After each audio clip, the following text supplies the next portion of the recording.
Hello আমার প্রিয় দর্শক বন্ধু, কেমন আছো তোমরা সবাই? আমি রিক। আজকে অনেক দিন বাদে তোমাদের জন্য একটা নিউ ভিডিও নিয়ে আমি হাজির হয়েছি। আজকের এই ভিডিওতে আমার একটা এক্সপিরিয়েন্স তোমায় শেয়ার করব। আমি গত 8 দিন ধরে ফোন ইউজ করিনি, মানে আগের শনিবার থেকে এই শনিবার পর্যন্ত। এবার কীরকমভাবে আমি ফোন ইউজ করিনি, কী কী কন্ডিশান মেনেছি এবং কী কী কন্ডিশান মানিনি, সেগুলো আমি তোমাদের একটু বুঝিয়ে বলি। আমি টোটালি সোশ্যাল মিডিয়ার মধ্যে ইনস্টাগ্রাম, ফেসবুক একদমই খুলিনি। একটা জিনিস অন ছিল, সেটা হচ্ছে ইউটিউব, এবং আমার ফোনে হোয়াটসঅ্যাপ পর্যন্ত আমি খুলিনি গত 7 থেকে 8 দিন ধরে। আমার ফোন খোলা ছিল, ফোনেতে আমার যে ফোনগুলো আসতো সেগুলো আমি শুধু পিক আপ করতাম আর রেখে দিতাম। খুব কম ফোনই এসছে।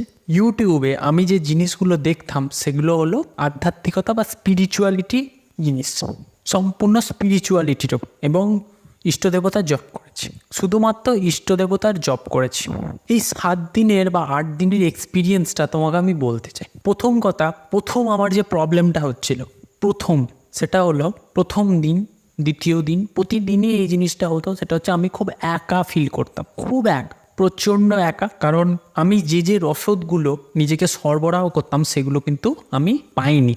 আমার মনের যে খিদেগুলো, যে নেশাগ্রস্তকর জিনিসগুলো আমি পাইনি। ইনস্টাগ্রাম, ফেসবুক, হোয়াটসঅ্যাপ, কি মেসেজ করলো, এই ধরনের জিনিসগুলো আমি টোটালি অফ করে দিয়েছি, টোটাল। এবার দ্বিতীয় যে প্রবলেমসটা হয় সেটা হচ্ছে খুব ডিপ্রেশনের মধ্যে থাকি প্রথম 2 দিন।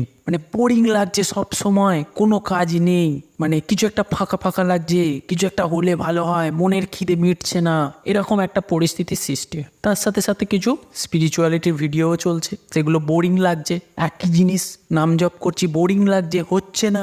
ইষ্টদেবতার জপ করছি, হচ্ছে না, পাচ্ছি না, একটা বোরিং লাগছে। সমস্ত কথা মনে পড়ছে, পুরানো কথা, নিজেকে বেকার বলে মনে হচ্ছে। এই 2 থেকে 3টে জিনিস, এই 2 থেকে 3টে এফেক্ট আমার মধ্যে দেখতে পাওয়া যায়, সিমটম আমার মধ্যে দেখতে পাওয়া যায় যে এই জিনিসগুলো ঘটে। নিজেকে খুব খারাপ খারাপ চিন্তা মাথার মধ্যে আসছে, প্রচণ্ড মাথাটা যেন ভারী মনে হচ্ছে, আবার কখনো হালকা মনে হচ্ছে। এবার যে পজিটিভ জিনিসগুলো আমি লক্ষ্য করি আস্তে আস্তে ধীরে ধীরে, সেটা হলো প্রথম হচ্ছে চুপ থাকা। সেই মৌনব্রত পালন করলে যেটা হয়, খুব চুপ থাকতে শিখেছে। এবং চুপ থাকার একটা বড় বেনিফিট হচ্ছে নিজের মাইন্ডটা ঠান্ডা থাকছে, কারণ বাইরের ইনফরমেশান ঢোকাটা বন্ধ হয়ে গেছে। ইনস্টাগ্রামে, ফেসবুকে, হোয়াটসঅ্যাপে অনেক নেগেটিভ ইনফরমেশান আমরা পাই। হোয়াটসঅ্যাপে মেনলি আমরা যেটা পাই লোকের স্ট্যাটাস দেখে, এগুলো পুরো বন্ধ হয়ে গেছে, সেই ইনফরমেশান ঢোকাটাই বন্ধ হয়ে গেছে। ইউটিউবের শুধুমাত্র এমনই একটা সিস্টেম, আমি যদি কিছু সার্চ করে ফেলি তাহলে সেই ধরনের কন্টেন্ট আমায় সাজেস্ট করবে। আমি 1 দিন 2 দিন সার্চ করার পর সেই ধরনের কন্টেন্ট আমায় সাজেস্ট করছে। টোটালি স্পিরিচুয়ালিটি বা ইষ্টদেবতা নিয়ে সমস্ত তথ্য জিনিস আমি জানার চেষ্টা করছিলাম। সারাদিন জব চলছে, মেডিটেট করছি, নিজেকে একাগ্র করার চেষ্টা করছি। একাগ্রতা প্রচণ্ড বেড়েছে, একা থাকার ক্ষমতা অনেক বেড়েছে, নিজেকে অনেক ভেতর থেকে জানতে পেরেছি। এই চ্যালেঞ্জটা আমি যখন প্রথম নিই, বা এই চ্যালেঞ্জটা যখন আমি করতে শুরু করি, আমি ভাবি যে আমি পারবো কিনা, এবং আমি এটাও ভাবি যে আমি মেন্টালি কতটা। আমি বাইরে সমস্ত কাজই করছিলাম, বাইরে যাচ্ছিলাম, আসছিলাম, কিন্তু ফোন থেকে দূরে, এই ফোন যে ডিভাইসটা থেকে দূরে, যে ল্যাপটপে শুধুমাত্র আমি ইউটিউব চালিয়েছিলাম, কিন্তু আধ্যাত্মিকতার ভিডিও দেখেছি। প্রচণ্ড চেঞ্জেস আমি নিজের মধ্যে উপলব্ধি করেছি 7-8 দিন। প্রচণ্ড, তোমরা বিশ্বাস করবে না। তোমরা যদি কোনোদিন এইভাবে করো, প্রথম 2 দিন 3 দিন প্রচণ্ড কষ্ট হবে, কিন্তু এই জিনিসটা ধরে থাকতে হবে, টোটালি ধরে থাকতে হবে। তুমি নিজেকে আলাদাভাবে চিনতে পারবে, তুমি বুঝতে পারবে তোমার নিজের ভেতরের পরিবেশটা কেমন চলছে। তুমি একটা আলাদা শক্তি অনুভব করবে, নিজের মাথাটা ঠান্ডা হয়ে যাবে, নিজের ধৈর্যটা প্রচণ্ড বাড়বে। কোনোদিন যদি সুযোগ হয়, আমি খুব কম দিন করলাম, 7 থেকে 8 দিন, অনেকে দেখছি 20 দিন, 25 দিন, 100 দিন করছে। এইভাবে কি হবে, তোমার মেন অ্যাডিকশানগুলো অনেক কমে যাবে এবং ফালতু ইনফরমেশান ঢোকাগুলো বন্ধ হয়ে যাবে। আমি নিজেকে আলাদাভাবে উপলব্ধি করতে পেরেছি বস। তুমিও কোনোদিন করে দেখো। সারাদিন ওই ধরনের ইনফরমেশান, কোনো নেগেটিভ ইনফরমেশান ঢুকছেই না, কারো স্টেটাস আমি দেখছি না, কারো লাইফে কি ঘটছে আমি দেখছি না, তাই না? কে কোথায় বেড়াতে গেছে দেখছি না, কে কটা গাড়ি কিনলো দেখছি না, নিজের ভেতরটা দেখছি, নিজে কতটা জানি, কতটা বুঝি, নিজের আত্মশক্তি কতটা, একা কতখানি থাকতে পারবো। কিন্তু এর কারণ হচ্ছে জীবনের সবচেয়ে ভ্যালুয়েবল সময় তোমাকে কিন্তু একাই থাকতে হবে, তুমি কিন্তু তার অভ্যাস করছো। মেন্টাল। আর নিজের যে মানুষটা তোমার সাথে থাকবে তুমি কিন্তু তাকে শুধুমাত্র ডাক, সব সময় তাকে ডাক মনের মধ্যে। মানে চেষ্টা করছো, 7 দিনে তার অভ্যাস তৈরি হয় না, কিন্তু অভ্যাসের চেষ্টা, নিজেকে পরিবর্তন করার আকুল চেষ্টা। 21 দিনে আমি যতদূর জানি একটা অভ্যাস তৈরি হয়, মিনিমাম 21 দিন। আমি 7 দিন করেই যা এফেক্ট করতে পেরেছি, 21 দিন করলে কি হবে? আর তুমি হয়তো বলতে পারো সাধারণ মানুষের জীবনে, সাধারণ আমরা যারা চাকরি করি, সাধারণ আমরা যারা কাজকর্ম করি, তাদের জীবনে 7 দিন ফোন বন্ধ করে, ফোন বন্ধ কেন করে রাখ, খুলে রাখবে ফোন, কিন্তু মেন এলিমেন্টগুলো বাদ দিয়ে দেবে, তাতেই অনেক লাভ হবে। আগে তো মানুষের শুধু ফোন ছিল, টেপা ফোন, কিপ্যাড দেওয়া ফোন, মানুষের চলতো না। এসব সিস্টেম তো আমাদের তৈরি, কাজের জন্য তৈরি, কিন্তু আমরা সেটাকে ব্যাড ইউজ করছি এবং নিজের ভেতরের জঞ্জালটা নিজেই বাড়াচ্ছি। তুমি সত্যি করে দেখো এরকম চ্যালেঞ্জ, ফাঁকা সময় যখন তোমার ছুটি ছাটা থাকবে, কিছু প্রয়োজন হবে পরীক্ষার আগে, সত্যি করে দেখ তোমার মধ্যে একটা আকুল পরিবর্তন আসবে, প্রচণ্ড একটা পরিবর্তন আসবে। আমি নিজেকে কিভাবে উপলব্ধি করছি মানে আমি তোমায় বলে বোঝাতে পারবো না। মানে আমার এই চ্যালেঞ্জটা নিয়ে সার্থক শুধুমাত্র ইউটিউবে পজিটিভ ইনফরমেশন, শুধুমাত্র, আর কিচ্ছু নয়।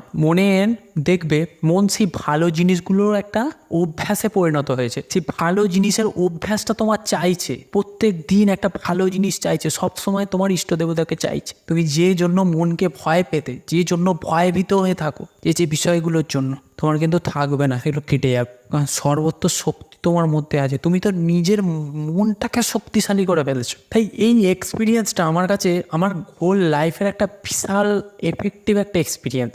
তোমার সত্যি বলছি কাউকে দরকার নেই, সবার সাথে তুমি স্বার্থের জন্যই মিশছো, সবাই তোমার সাথে স্বার্থের জন্যই মিশছে ভাই। প্রত্যেকটা মানুষ তোমার সাথে স্বার্থের জন্য মিশছে। তুমি কতজনের সাথে স্বার্থের জন্য মিশছো সেটা তুমি জানো। তুমি সমস্ত কিছু ছেড়ে দাও, তোমার প্রয়োজন যখনই মিটে যাবে, বিশেষ করে কর্পোরেট লাইফে, কলেজ লাইফে, তুমি দেখবে যে সত্যি তোমার চিন্তা করে সে তোমাকে একবার দিনে ফোন করবে, না সপ্তাহে একদিন ফোন করে ঠিক খোঁজেন। এটা হলো তোমার মা বাবা, আর তোমার কোনো প্রিয় বন্ধুও হতে পারে। হোল লাইফে তোমার সবাই তোমার সাথে স্বার্থের জন্যই মিশছে। তুমি দেখবে তোমার প্রয়োজনটা যে মিটে যাবে, সে তোমাকে ঘুরিয়েও ফোন করবে না। তুমি তাকে স্টাডি মেটেরিয়ালটা সাপ্লাই করে দেবে, সে দেখবে তোমাকে আর ফোনই করবে না, তাই না? তোমার তাকে প্রয়োজনও পড়বে না, তারও তাকে প্রয়োজন পড়বে না। মানে সে ঘুরিয়ে, তুমি তাকে মিস কল করলো, সে ঘুরিয়ে একটা ফোনও করবে না। তুমি দেখবে, তাই ফ্যাক্ট, তোমাকে এই জিনিসটা বুঝতে হবে। তুমি যেমন, তুমি একা এসেছো, একাই যাবে।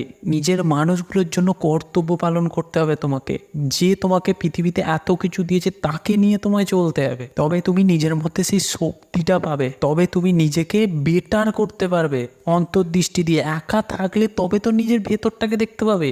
সারাদিন গোটা পরিবেশকে দেখছো তুমি, সারাদিন 10টা মানুষকে তুমি দেখছো, নিজেকে কখন দেখবে, নিজেকে কখন চিনবে, নিজেকে কখন জানবে? সেই স্টেজটা তোমাকেই নিয়ে আসতে হবে। সারাদিন লোকের ভিড়ে, সমাজের ভিড়ে তুমি নিজেকেই চিনতে ভুলে যাচ্ছ। একবার ভেবে দেখো, তুমি এইরকম চ্যালেঞ্জ, আমি যদি এইরকম চ্যালেঞ্জ না নিতাম, আমি জানতেই পারতাম না আমি সারাদিন কি ভাবি, কি করি, কেনই করি, কিভাবে আমি নিজেকে চেঞ্জ করতে পারি, আর কিভাবে পারি না, কোন জিনিস আমাকে আটকে ধরে রেখেছে, আমি আমার প্রিয় মানুষটাকে কেন ডাকছি, আমি আমার ইষ্ট দেবতাকে কেন ডাকছি। এইভাবে তোমায় চিন্তা করতে হবে, এইভাবে তোমায় ভাবতে হবে। আমার এই এক্সপিরিয়েন্সটা বিশাল একটা ভ্যালুয়েবল এক্সপিরিয়েন্স, আশা করি তোমাদের জন্যও হবে। তাই তোমরা যদি ভিডিওর এই শেষ পর্যন্ত থাকো, তোমরা যতটুকু জানলে সেটাই তোমাদের কাছে অনেক বড়। এবং এই জিনিসটা, এই যে চ্যালেঞ্জটা, তোমরা যদি তোমার লাইফে না নিয়ে আসতে পারো, তুমি 2 দিন 4টে দিন এইভাবে থেকে দেখো না সোশ্যাল মিডিয়া থেকে, শুধু বন্ধ করে দিলেই হবে না। ইউটিউবকে তুমি যেখানে জানো, সেখানে তোমাকে পজিটিভ জিনিস ঢোকাতে হবে, তবে সেই নেগেটিভিটিগুলো কাটবে। নাহলে তোমার নেগেটিভিটিগুলো যা ঢুকেছে, তুমি সব বন্ধ করে দিলে নেগেটিভিটিগুলো ঘর প্যাঁচ খেতে থাকবে। তুমি একটা গ্লাসে যদি কাদা ভর্তি জল নাও এবং তার মধ্যে যদি কোনো রকম জলই না ঢালো, তাহলে কি হবে? তার মধ্যে জলটা কাদাই থাকবে, কাদা গোলাই থাকবে। এবং তুমি যদি তাতে সাদা জল মেশাও, তাহলে কি হবে? জলটা দেখবে প্রথমে কাদা জলটাই বেরোবে, করতে করতে করতে করতে করতে করতে জলটা যত ঢালবে তার ভেতরে সাদা জল, মানে পরিষ্কার জল আর কি, তখন দেখবে সেই জলটা অটোমেটিক ঘোলাটেটা কমে গেছে। করতে করতে করতে করতে করতে করতে দেখবে জলটা গোটাটাই সাদাই হয়ে যাবে, পরিষ্কার হয়ে যাবে জলটা। আর তুমি যদি কিছুই না করো, যদি জলটা এরকম বসিয়ে রেখে দাও, সারা দিন রাত পড়ে আছে, দেখবে জলটা কী হবে? কাদাটা ভেতরে তিতিয়ে পড়বে, কাদা গোলাই রয়ে যাবে। তার মানে তোমাকে নেগেটিভিটিটা বন্ধ করার সাথে সাথে পজিটিভিটিটাও তো ঢোকাতে হবে। তুমি এইভাবে কোনোদিন চ্যালেঞ্জ নিয়ে দেখো, তুমি অনেক কিছু বুঝতে পারবে নিজের মতো, অনেক কিছু অনুভব করতে পারবে। তো এইটা হলো আজকের ভিডিও। এই চ্যালেঞ্জটা তোমরা যতদিন না নেবে বা এই চ্যালেঞ্জটা তোমরা যতক্ষণ না করবে ততক্ষণ তোমরা কিন্তু এই অনুভূতিটা এক্সপিরিয়েন্স করতে পারবে না। তোমরা কতটা শান্ত হতে পারো, তোমরা কতটা নিজেকে ভ্যালুয়েবল ভাবতে পারো, তোমার মধ্যে কি আছে, তুমি অ্যাকচুয়ালি কেমন, তুমি কি, এটা একমাত্র তুমি এইভাবেই জানতে পারো। তো বন্ধুরা, আজকের জন্য এইটুকুই। দেখা হচ্ছে পরের ভিডিওতে। যদি কোনো প্রশ্ন থাকে সেটা তোমরা কমেন্ট সেকশনে জানাতে পারো। আমি রয়েছি তোমাদের সাথে রিক। আজকের মতো টাটা সবাইকে।